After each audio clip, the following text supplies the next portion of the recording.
Hello, ladies and gentlemen. Welcome to the Inside the Lines podcast. Today I'm with Lucas, David, Liam, Lee, and Will. And guys, I suppose we'll get started on the big news from the weekend. Mo Salah, after Liverpool's draw away to Leeds, coming out in the press tunnel after saying the club has thrown him under the bus and he has no relationship with the manager. Lucas, I'll come to you first. Obviously, big Liverpool supporter. What do you think about Salah's comments? I think he's completely out of order. I don't I don't care if the relationships broke down with the manager or you feel the club's throwing him under the bus because I just don't think that's true. Everyone's been bad this season apart from maybe Szoboszlai. So I feel like he's just now that the squad's not built around him, he's throwing a bit of a tantrum. But do you not think, given that he's been taken out of the team, and the all the headlines of the last, if you turn on the Sunderland game, you turn on the West Ham game, it's at Salah's on the bench, and apart from West Ham, the results still haven't changed. The performances haven't really changed. Do you not think he sort of some of the things he shouldn't have said, yes, but he has sort of a right to come out and say, well, it's not just me. I feel like that was almost a given though that it wasn't just him. I feel like especially like Kanata and Van Dijk have been tragic this year. Don't know what's happened to them. But other than that, it's like, why'd you come out and say it though? I don't care. You've been a great player for like 10 years now, however long you've been here.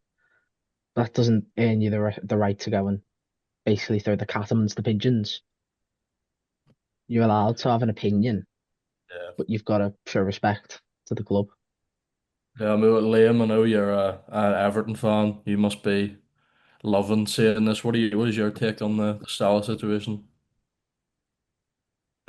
I would say that an influential player like that coming out and saying that what the situation of the dressing room is there, you'd have to question. This is not like a young, inexperienced player. This is someone that will have huge respect in that dressing room. And for him to come out and say that, I wonder about the manager's relationship with other players as well. I suppose, but if you look at Salah's history, I mean, I remember, was it one of the last times he was benched under Klopp away at West Ham, and he was on the touchline and he was throwing his arms up and he was giving it to Klopp. I don't know sort of if it's such a dressing room issue or if it's just because he's such a personality and he's so driven and he wants to, you know, he always wants to be playing, he always wants to be starting. So I don't know if it's so much to the whole dressing room, but I suppose, we don't know. Will, come to you. What was your take? I think he's in the wrong, to be honest. I understand having a bit of a go at your manager for not getting your game time, especially for someone of his level and someone with such a history at the club. However, I think you've got to be a bit more careful these days, especially if you're going at a club who are in a bit of a dark stage with a new manager. It's all quite fragile at the moment. I think the last thing he needed to do was go and start having a crack at their manager and basically say it's his time to go in a way. Yeah, I suppose, I think David, you alluded to it before. It was almost just like he went down the tunnel and he was just to the first reporter he seen, the Norwegian TV. I mean, it's crazy. I don't know, David, what do you think? No, I think it's completely out of order. He's just, as I say, I think he's just throwing his toys out of the pram, just seen the first reporter and started ranting to him. And there's a quote he said, "It's not acceptable for me. I don't know why it's happening for me. I don't get it. I've done so much for this club. I don't have to go fighting for my place every day because I've earned it," which I just isn't the case at all. Just because you've performed well, which he has done. He's been a great player for Liverpool over the past 7 years or whatever. But it doesn't give him the right to start every game and think that he's untouchable, basically. Yeah, especially with the poor performances this season. I think that quote in particular about him saying that he's earned his place, I don't think that's true at all. Lee, I can see you've got the Liverpool top on there. What do you think? I think we're all in the same boat. He's absolutely out of order. No player is bigger than the club. I think we can all agree on that front. Don't get me wrong, he's probably been like an amazing player, one of the best signings our club's ever made. But if we're all being honest, this season he hasn't been fantastic. And I agree with David. He has thrown his toys out the pram because he hasn't gotten his own way.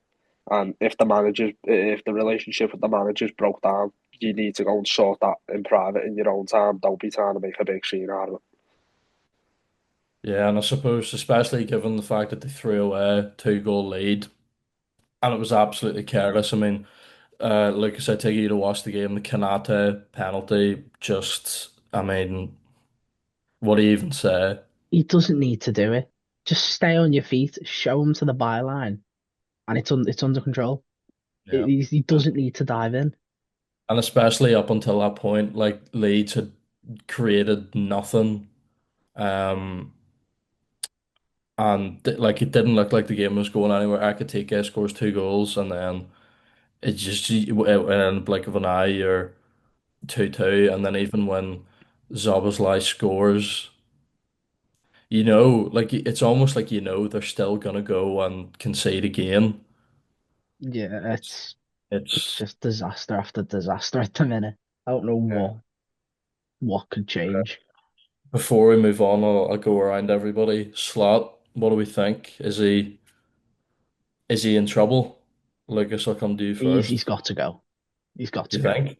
Yeah, I think especially with Salah saying the relationship's breaking down.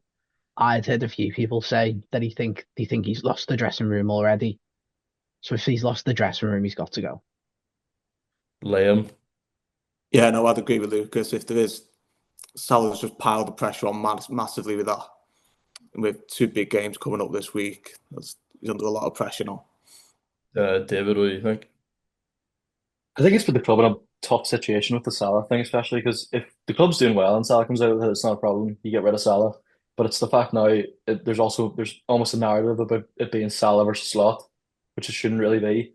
I think Slot either way is in big trouble. I think the results just aren't good enough, and I should probably go. But so Like, should Salah. Personally, he needs to go.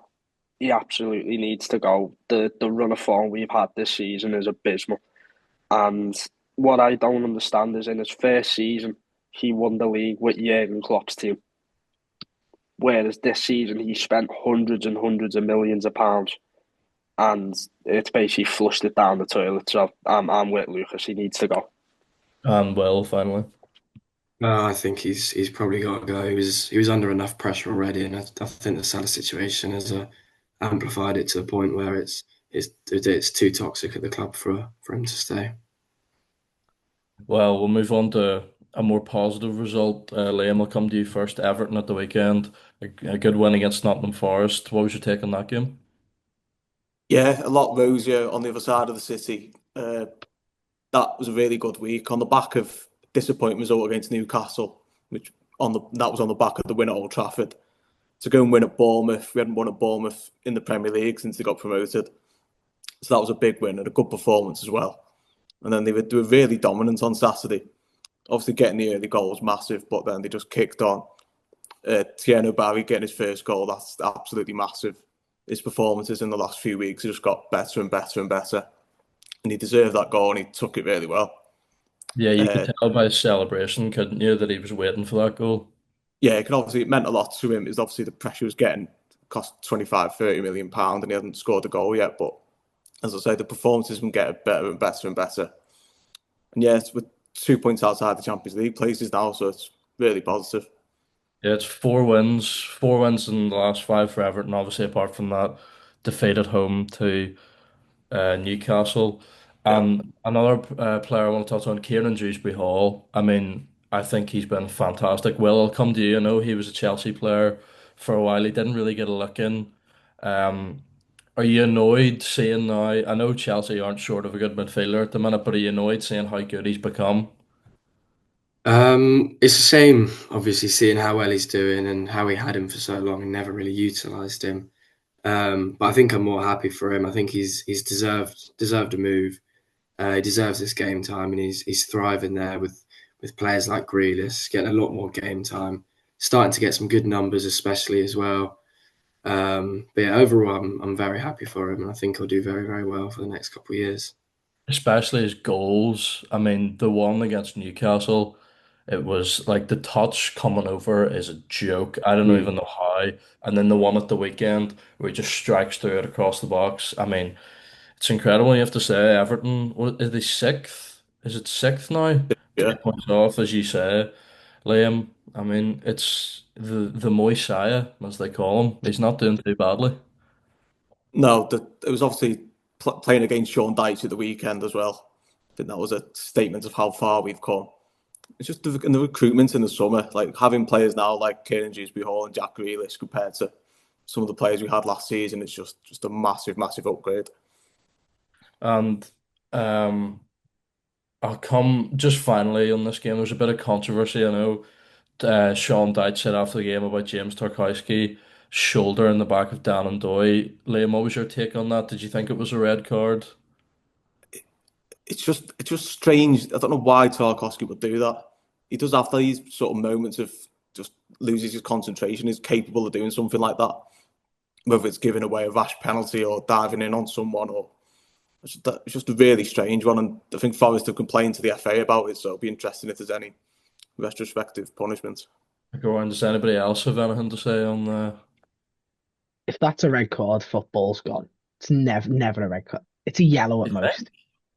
Do you think? I think it's just very unnecessary. He doesn't need to do it. He's taking a risk, but it happens. If people do that in football, and you don't send people off for that. For me. Well, I suppose. I mean, I don't know. I don't think you see a shoulder in the back too often, to be honest. I thought, especially, I mean, if they're going to the FA, I suppose we'll find out. But Mm. and speaking of Everton, David, I seen on the website during the week you were at the Everton Madrid under 21s game. How was that? I was, yeah. No, Everton, they put up a good fight for the majority of the game. You know, they got a red card early on in the second half, which sort of just took it away from them from them a bit. But some really, really standout performances, I would say, from Everton's side. George Pickford and that made some unbelievable saves throughout the game, saved the penalty early on, and really kept them in towards the end. Um, and they were in it to the end. They had a couple of good chances, but unable to score. But they bounced back well midweek there in the Youth Cup against Millwall. Braden Graham scored a brace. I think he's got maybe 13 goals this season or something like that for Everton. And I think it was the second goal against Millwall. It was an unbelievable goal. You should have a wee look at it if you haven't seen it. But no, there's positive signs, I think, at youth level for Everton. I know, and you can't say the same about Liverpool at the minute. I also seen you did the report on United and Liverpool's under 18s a few weeks ago, and it was a big win for United to say the least. Yeah, no, I mean 7-0 is a statement, but in that game, in all fairness, Liverpool did have a lot of injuries and players out from the Champions League youth game the week prior against PSV, which they did win 1-0. But in terms of the league, it's pretty bleak for them. You know, they've before that they beat Newcastle, which was a good result, but then lost to Forest and lost to Madrid in the Champions League before that. And then in terms of the under 21s as well, they're not doing fantastic. They're 16th in the Premier League too, so more to come from them, you'd think. Yeah, it's not looking good, and the same can be said for the women's team. Lucas, I'll come to you because I know you were there at the beginning of the season when they lost to Man City. Liverpool women, bottom of the league, winless. They uh, lost a tough game at the weekend to Arsenal. Obviously, Arsenal, one of the best teams in the league. Just on, the club all round, the ladies being bottom of the league. What does that say? I think do you know what? They haven't looked that bad in the last few weeks. They deserve more than the fixtures show. The loss at City against City at Anfield, they played well. They were the better team, but City just showed the quality. It was the same again a few weeks later when Chelsea came to St. Helens. They were the better side. They dominated the game, but Chelsea just showed that bit of quality. And again, I think yesterday Arsenal showed a different side. They weren't trying to control the game. They accepted. They just sat back, which I don't think I've seen them do for a while. Um, so I think if they can just start to figure out that final third, Yeah. they'll be okay. But it's getting to that point because the table's dismal reading at the minute. Minus 10 goal Yeah. difference, 2 points from 9 games. It's not good enough. And obviously, you have to touch on obviously people with um the men's first team have been talking about the impact of Diogo Jota's death. I think the same could be said about the women's team. Obviously, their former manager Matt Beard, he passed away not too long ago, and I think the same as Jota's death, it could be impacting them. You just never know. We're not inside the changing room. We're not sure about the impact. So, but maybe they'll turn it around. We'll have to see. But moving on from the football, obviously. The PDC World Championships, they're starting on Thursday. Lee, I'll come to you first. I know you're a big darts fan.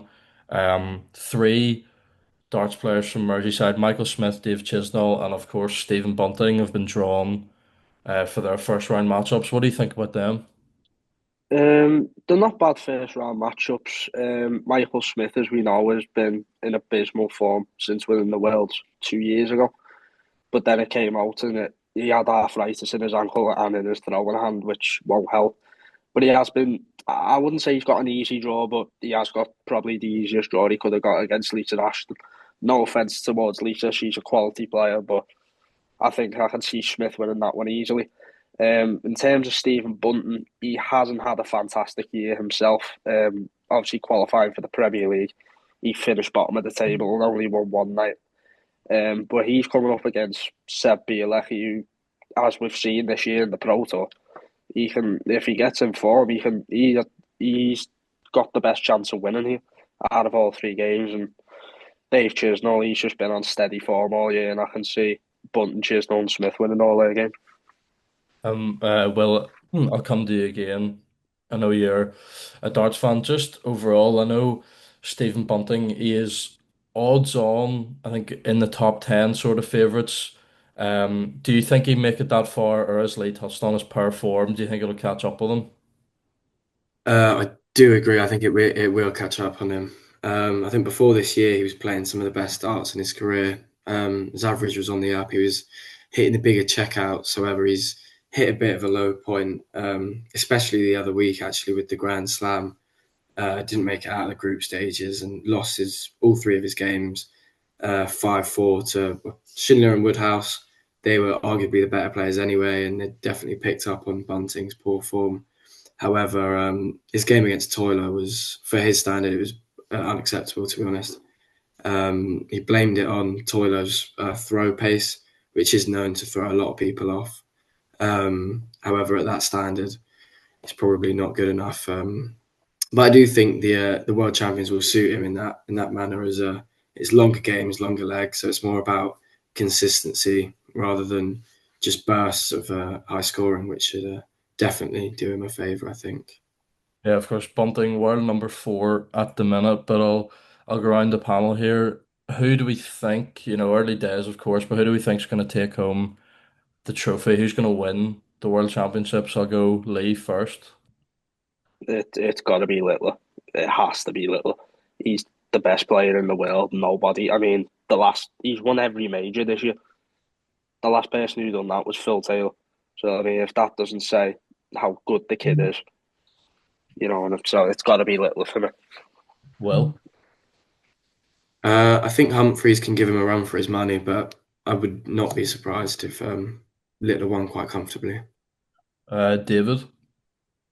Obviously, two looks are the favourite, but I'm gonna go for Josh Rock. I think he's going to win a major eventually. And over the past year, he's been fantastic for the most part. And as I say, he's due a major, so it might be this one. And Liam. Yeah, I'd agree with the lads. It's between the two Lukes, but I'd much rather favour Littler's potential route to the final. Had Humphreys likely game against Jan van Veen along the way. I'd much favour Littler's draw. Lucas. Yeah, completely agree. I think his draw is just he's got a better draw and he's just a machine. Just the way Yeah, I he think. plays. Yeah, I mean the amount of things he's won already in his career and this year alone, I think you know, he's unbelievable. Yeah. And I think he's definitely the favourite, and I think he will win as well. And apart from the darts, I was just talking about Stephen Bunting. athlete from Liverpool, the UFC, Paddy Pimblett, just announced he'll be competing for the interim lightweight belt against Justin Gaethje. Lee, I know you're a huge UFC fan and Paddy fan. What do you think about this? This is Paddy's coming out party. This is the biggest fight he could have asked for. With the original plan, him and Ilya Taporia did sign off, but obviously Taporia's had his personal problems. Um, Paddy versus Gaethje is going to be an absolute war. But in my personal opinion, I think Gaethje's shot. He's a shot fighter, 37 years old. He's been in wars in every fight, but every time he's lost, he's been choked out.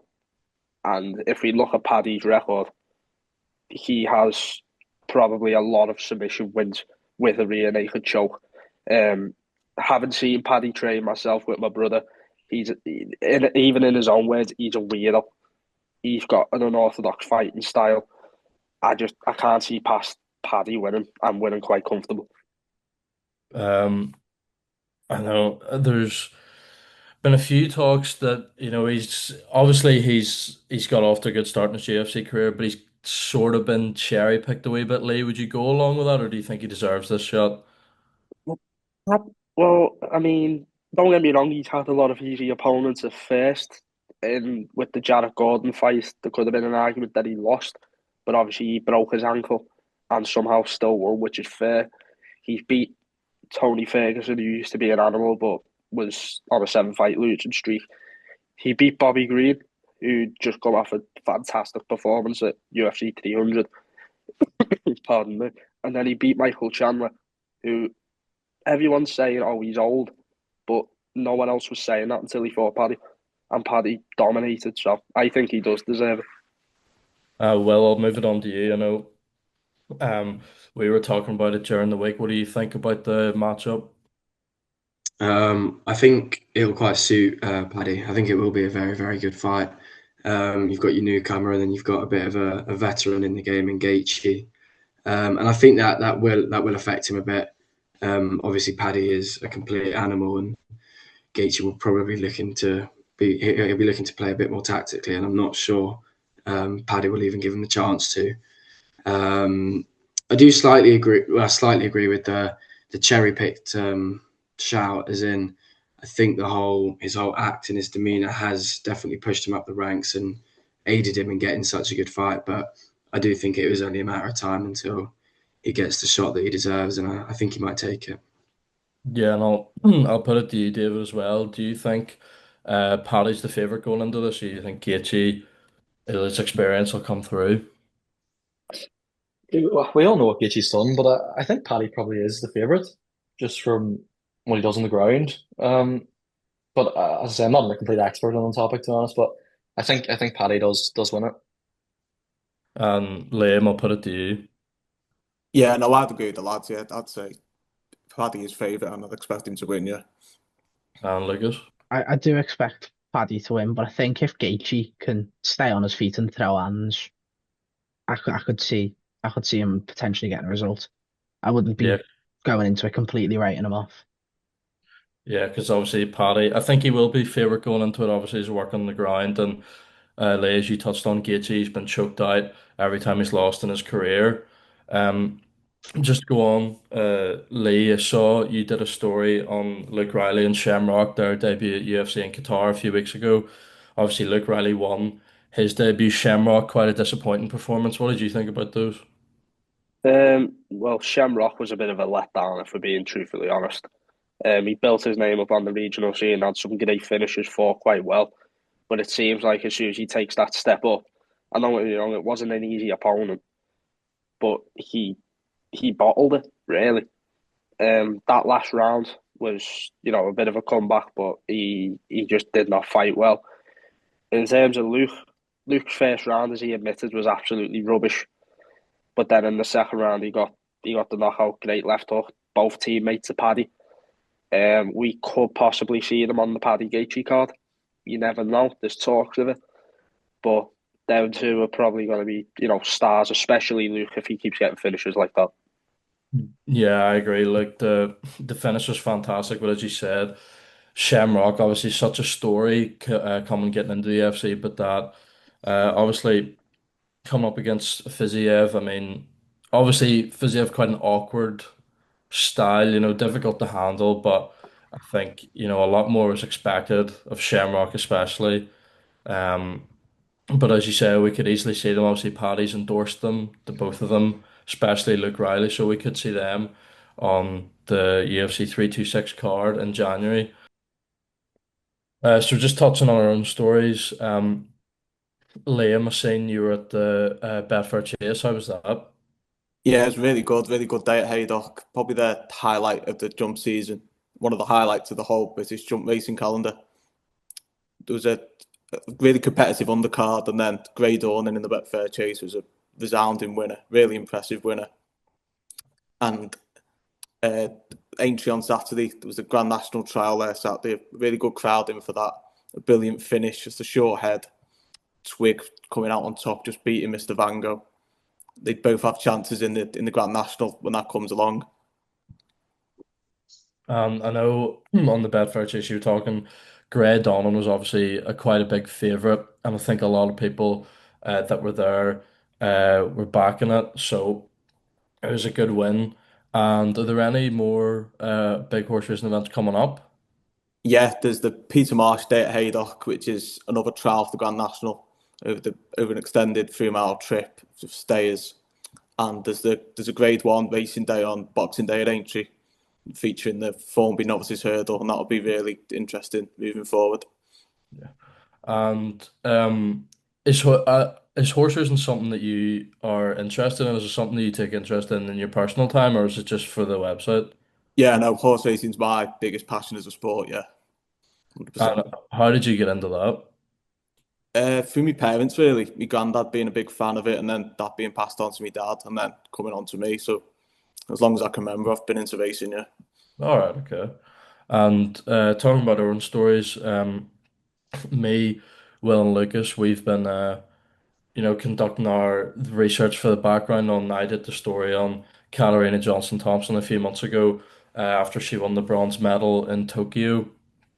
And I remember when I was interviewing her old teacher, Joe, she was just saying about her mentality because she's had a lot of injuries, a lot of big injuries at that. She's tore her Achilles. She even had an injury this year before the Tokyo Games. And well, Lucas, I'll just ask you, obviously we're trying to sort of do our own research into um, injuries for athletes and how difficult it can be for them. So, well, I'll come to you first. How have you been getting on? Yeah, good. I've been enjoying it. I've been in contact with the Wirral Athletic Club, and they've kind of just been giving me the rundown on injuries specifically for women in sport, and like the physical setbacks it can have, the mental setbacks it can have on you. But yeah, it's been a very very interesting read.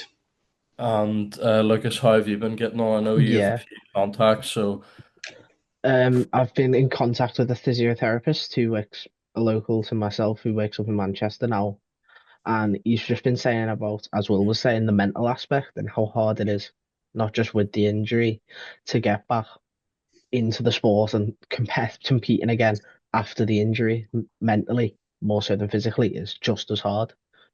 yeah, because when I was interviewing Canarina's old teachers, they um, would be in contact with her, coaches and her old coaches, and even when she said smaller injuries or big injuries, like she's tore her Achilles. And I mean, as somebody that's in athletics, I can't imagine there being many more bigger injuries than tearing your Achilles. And they said obviously the pain and the physical aspect and coming back and doing the recovery is incredibly difficult, but the mental side, it's about getting back and competing again and going every day and trying to get back to your best. I mean, it's just incredible what they can come back from. I think we'll wrap it up there, lads. Thank you for giving your insight, for joining me, and to everybody, thanks for listening. Cheers.